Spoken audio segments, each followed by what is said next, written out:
nag-comment kanina sa lechon pabo, heto na ginawa natin mga pare ko. So mas marami kasi ang comment sa lechon, kaya ginawa natin ngayong araw mga pare ko. So panoorin ang buong video, paano natin to iniluto. Meron tayo ditong 3 pirasong pabo mga pare ko. Merong isang malaki, 2 maliit. At syempre, yung 2 maliit dyan ay lulutuin ng iba mga pare ko. So itong malaki ang lilitsunin natin. Let's go! Simulan lang natin to, ituhog muna mga pare ko bago natin to sangkapin. Sa mga kapare ko natin dyan mahilig sa lechon pabo, shoutout sa inyo lahat mga pare ko. Paki-comment po sa baba. So yan mga pare ko, maraming salamat sa mga bagong followers natin dyan. Welcome na welcome po kayo dito sa Jun TV mga pare ko. At kahit may kamahalan ng ating lulutuin ngayong araw, sulit naman mga pare ko, solid ang sarap. Gusto ko lang shoutout si Boss Dan Bondok ng UK at syempre kay pare ko Jojo De Jesus ng Marisol, Angeles City. Shoutout sa inyo lahat mga pare ko. Bago ang lahat mga pare ko, lagyan muna natin ng pampalasa tulad ng toyo, paminta, at lalagyan na rin natin ng oyster sauce dyan mga pare ko, at lalagyan na rin natin ng pampalaman sa loob. Syempre yung mga aroma niya, kagaya ng tanglad, at syempre dahon ng langka, bawang, sibuyas, bell pepper, at syempre di mawawala ang ating kidlat ni Junti. So after nyan mga pare ko, simulan na natin tong itali. Let's go!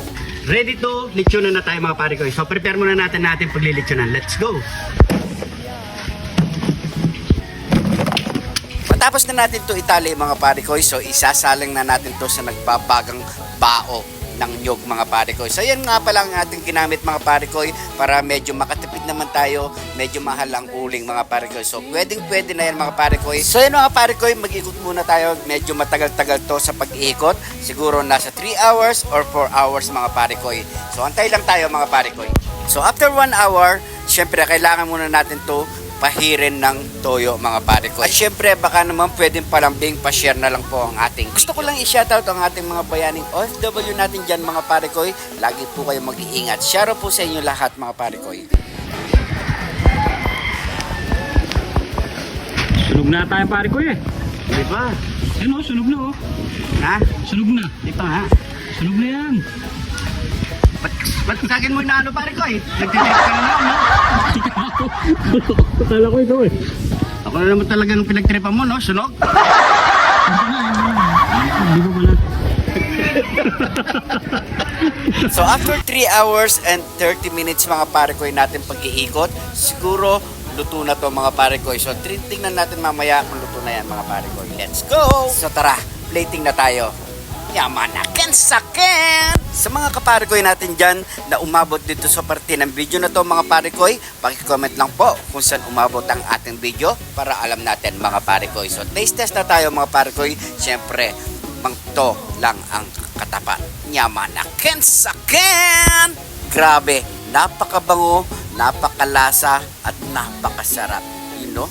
Talagang juicy ang kanyang laman mga pare ko. At yung kanyang balat mga pare ko, sobrang sarap, napakalutong. Gusto ko lang i-shoutout si pare ko, Ricky Reyes Antonio at kay Kumare. Shoutout sa iyo mga pare. Siyempre, happy birthday sa aking isa na si April Timbol ng US, California. Lagi kang mag-iingat dyan insan. Sa mga kapare ko natin dyan na hindi pa naka-follow, baka naman isang pindot lang.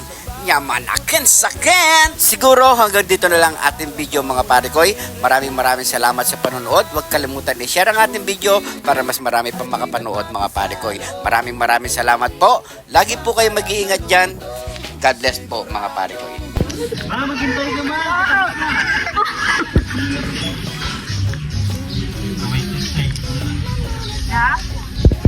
Tama lagi mo dito. Pero... Hindi mo na.